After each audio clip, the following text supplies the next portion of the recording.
Só para o Cururu olhar para ele ver como eu estou mais elegante que ele. Ficar morrendo de inveja. Olha, primeiro queria contar um pequeno caso para vocês. Há muito tempo atrás, eu andava muito incomodado com as manchetes de jornais, normalmente criticando o PT.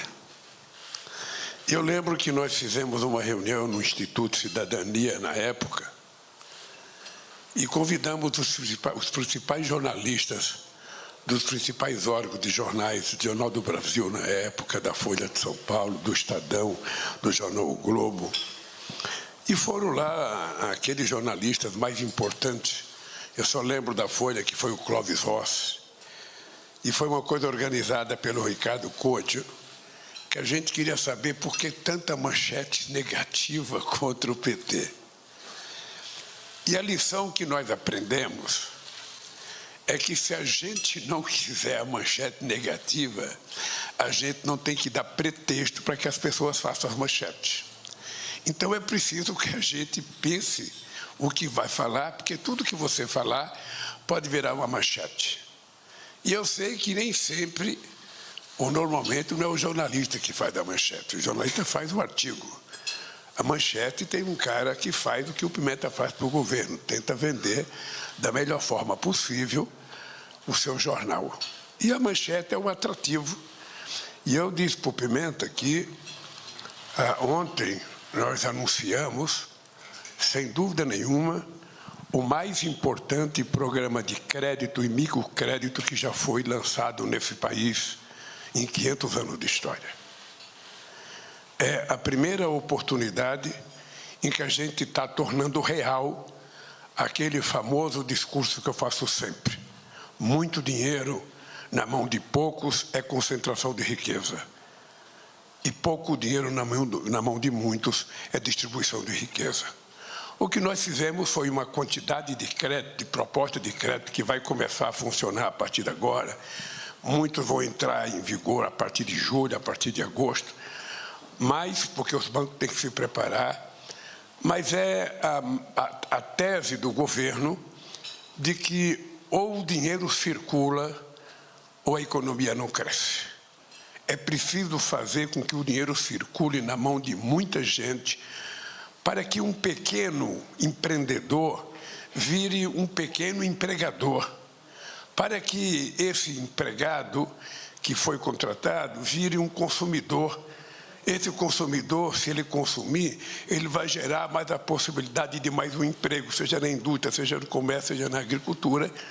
E o que nós fizemos ontem foi fazer com que a roda gigante possa funcionar envolvendo a grande maioria do povo brasileiro. É, sem dúvida nenhuma, com o Desenrola que a gente já tinha lançado no começo do ano, os mais importantes programas de fazer com que o crédito chegue na mão das pessoas. Porque o Desenrola é uma coisa que vai abater dívida de pessoas em até 90%. Não sei se vocês precisaram do Desenrola, mas se precisar, vocês podem ir ao banco e vocês vão perceber que vocês podem negociar a dívida de vocês para pagar 10% ou 5% da dívida, que é um programa que nós assumimos durante a campanha, dizendo que 72% da população brasileira estava endividada, que era preciso zerar essa dívida para que as pessoas voltassem a ser consumidores outra vez, porque senão a economia não crescia. E ontem, com o anúncio que nós fizemos, foi, na final, possivelmente a última proposta que a gente anunciou, porque agora todo mundo aqui que plantou vai ter que colher. Agora a nossa tarefa é esperar para saber o tamanho da safra que nós vamos colher. Nós não temos uma Conab política para fazer uma avaliação da produção até o final do ano. Mas eu estou altamente convencido de que nós vamos colher um sucesso extraordinário no Brasil. Ontem eu contei também uma história que em maio de 2004 eu fui para São Bernardo fazer um ato na Ford E no ato da Ford eu tinha dito que as pessoas iam começar a assistir o espetáculo do crescimento. Vocês se lembram, algum de vocês estavam na imprensa naquele tempo, e se lembra quanta crítica eu recebi pelo meu excesso de otimismo. O dado concreto é que naquele ano a economia cresceu 5,8%. E ninguém que me criticou sequer pediu desculpa pelas críticas que tinham feito. Eu vou dizer para vocês que em janeiro eu encontrei com a presidenta do FMI, a diretora-geral, em Hiroshima. E ela, muito simpática, me procurou para dizer: presidente, eu estou torcendo pelo senhor, mas eu queria dizer que a economia do Brasil está muito fraca. O Brasil vai crescer possivelmente, no máximo, até 0,8% ou um pouco menos. E eu falei para ela, com muita gentileza: olha, eu acho que a senhora não conhece o Brasil. A senhora não conhece o povo brasileiro. A senhora não conhece o jeito que a gente faz política. Portanto, eu quero lhe dizer que a senhora está cometendo um erro. Eu vou lhe provar no final do ano. Quando foi no final do ano, ela veio aqui. Muito simpática, ela está precisando ser reconduzida ao cargo. O Brasil tem voto. Ela veio aqui, conversei bastante com ela. E ela fez outra avaliação negativa para 2024. Eu falei: outra vez você vai errar, porque a economia brasileira vai crescer mais do que todos os chamados especialistas falaram até agora. Eu estou dizendo isso no dia 23 de abril, dia de São Jorge, por dia do santo padroeiro do meu Corinthians, e vocês guardem que eu falei isso. A economia em 2024 vai crescer mais do que todos os analistas econômicos falaram até agora. Todos, sem distinção. E por que vai crescer? Porque as coisas estão acontecendo no Brasil. Eu posso desafiar vocês a estudarem o que aconteceu no Brasil nesses últimos 14 meses, e vocês vão constatar de que nunca antes na história do Brasil houve uma quantidade de políticas de inclusão social colocada em prática, algumas que nós já tínhamos feito e que tinham desaparecido, que estão voltando agora. E outras que começam a voltar, porque vocês sabem, não sei se vocês já alugaram apartamento para alguém, ou se vocês já pagaram aluguel, vocês sabem que quando a gente entra numa casa para arrumar, a gente não consegue arrumá-la no primeiro dia. E nós encontramos esse país muito desarrumado, muito. Até hoje, nós ainda temos ministérios que vai precisar fazer concurso para repor parte da quantidade de funcionários que nós tínhamos em 2010. Ou seja, nós estamos hoje tentando fazer concurso em algumas áreas para repor a quantidade de pessoas que a gente tinha em 2010. E isso é uma situação, sabe, que leva um tempo para fazer. Mas eu disse outro dia para vocês, nós semeamos a terra, nós aramos, não aramos, a palavra arar não é mais, porque não tem mais arado. Arado é uma coisa do passado, ou seja, nós semeamos a terra, plantamos a semente, adubamos, cobrimos a terra, estamos aguando e agora é para colher. E vou dizer para vocês de que vocês ficarão surpresos com o que vai acontecer nesse Brasil nesse tempo. Eu vou dar um dado para vocês, refrescarem a memória. Quando eu deixei a presidência da República em 2010, a indústria automobilística brasileira vendia aproximadamente 3.800.000 carros. Em dezembro de 2003. Eu volto, 15 anos depois, a indústria automobilística brasileira estava vendendo 1.800.000 carros. Ele estava vendendo menos da metade do que vendia em 2010. Agora, em abril, ela já recuperou e já está produzindo 2.300.000 carros. Já está vendendo 2.300.000 carros o ano passado e continua crescendo agora mensalmente. E o que é mais importante é que, em menos de um mês, a gente recebeu anúncios de investimento de 129 bilhões de reais no setor automobilístico, coisa que há muitas décadas a gente não ouvia falar nesse país. O que se ouvia dizer é que a indústria automobilística iria seguir o caminho da Ford e iria embora do Brasil. O que aconteceu é que todas as empresas, todas, sem distinção, anunciaram muito investimento. A última anunciou essa semana um investimento de 4 bilhões e 200 mil reais. Ou seja, numa demonstração de que o Brasil goza hoje de uma credibilidade externa que a gente não tinha nem nos meus primeiros 2 mandatos. A gente não tinha porque a nossa volta e a garantia do processo democrático nesse país gerou uma expectativa extraordinária. Ontem eu recebi uma pessoa que vocês conhecem bem, que é o Slim. Vocês sabem que durante muito tempo foi um dos empresários mais ricos do mundo.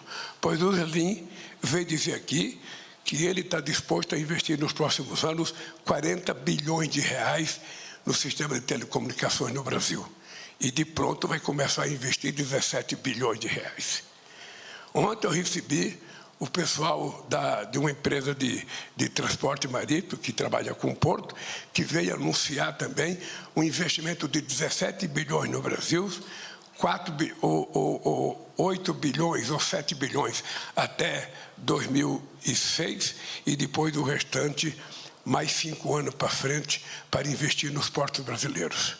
E assim está acontecendo na agricultura. Esses dias eu fui inaugurar um frigorífico em Campo Grande que estava autorizado para vender carne para a China desde 2018.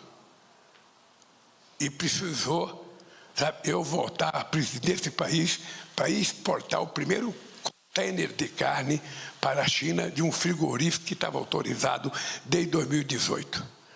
Eu tive o prazer de inaugurar a fábrica de hemoderivados em Pernambuco, em Goiânia. Essa fábrica começou quando eu era presidente em 2003, pois não aconteceu nada até eu voltar à presidência e, portanto, eu tive o prazer de inaugurar uma fábrica que começou a ser construída quando Humberto Costa era ministro da Educação, ministro da Saúde. Da mesma forma que eu vou a Nova Lima inaugurar uma fábrica, do companheiro Valfrido dos Marisguias, também uma fábrica que vai produzir, hemoglobina, uma fábrica que também, desde 2004, está sendo construída, pois eu tenho o prazer, como eu tenho muita sorte, eu vou inaugurar essa fábrica na próxima sexta-feira. Eu estou contando essas coisas para vocês porque eu acho que o Brasil vive um novo tempo. O Brasil vive um momento de expectativa. O Brasil vive um momento em que eu, como presidente da República, estou extremamente satisfeito e quero corroborar o que o Pimenta disse no começo. Nunca antes na história do país houve um programa de investimento de crédito como nós anunciamos ontem. Crédito para todo mundo. Crédito para todo mundo. Ou seja, na certeza de que não existe outra possibilidade do país crescer. Tem 2 coisas que fazem um país se desenvolver. É um país fazer investimento em educação e ter altamente mão de obra qualificada, ter uma forte engenharia, e a outra é ter crédito. Sem crédito, ninguém vai a lugar nenhum. O problema é que aqui no Brasil tudo é tratado como se fosse gasto. Emprestar dinheiro para pobre é gasto, colocar dinheiro na saúde é gasto, colocar dinheiro na educação é gasto, colocar dinheiro em qualquer coisa é gasto. A única coisa que parece investimento é superávit primário. Essa é a única coisa que se trata como investimento, é isso. Então, eu tenho dito que era preciso contratar os filólogos do mundo inteiro para eles darem uma definição do que é gasto e o que é investimento. O que é gasto? Quando os jornais que vocês trabalham investem no salário de vocês, é gasto ou é investimento? Obviamente que ele está fazendo um investimento, porque ele quer colher de vocês mais potencial de trabalho que você tem para oferecer. Se ele fosse aumentar o salário para desmotivar vocês a trabalhar, aí ele não iria dar aumento para vocês. Aí seria gasto. Mas se ele der aumento e vocês ficarem motivados e fazer meia hora a mais de trabalho, fazer um artigo a mais, valer a mais, é um investimento que tem retorno. Eu sempre brigo com isso, porque no Brasil, às vezes a gente discute assuntos, sabe, que é uma coisa muito secundária. O PT tem um filósofo chamado Vicentinho, que é deputado federal, foi presidente da CUT, que ele inventou uma máxima extraordinária. O importante é o principal, o resto é secundário. Então, partindo desse pressuposto, sabe, vamos discutir nesse bate-papo aqui o seguinte: o importante é o principal, sabe, o resto é secundário. Vocês estão livres para fazer as perguntas que vocês quiserem, do jeito que vocês quiserem, para a gente poder responder. Quem vai controlar as perguntas aqui é o nosso Crispiniano, que não é um cara tão alegre como eu, não é tão festivo como eu, sabe? Ele tem uma dificuldade. Só espero que ninguém faça uma manchete que eu dei bronca nele agora. Só espero. Então, gente, é o seguinte, vamos conversar com a franqueza que vocês esperam que um presidente da República possa conversar com a imprensa, tá? Eu quero terminar dizendo para vocês: se vocês conhecerem algum homem ou alguma mulher nesse país otimista, pode saber que eu sou mais otimista do que eles. Eu tenho tanta certeza do que vai acontecer nesse país que eu quero, quem sabe, quando chegar perto do final do meu mandato, fazer um café desse, sabe, tão pomposo como esse, para a gente poder discutir o que aconteceu no terceiro mandato do presidente Lula na República desse país. Dito isso, eu largo o microfone e passo o microfone para vocês. Poder Monitor. Acesse agora e ganhe 30 dias grátis.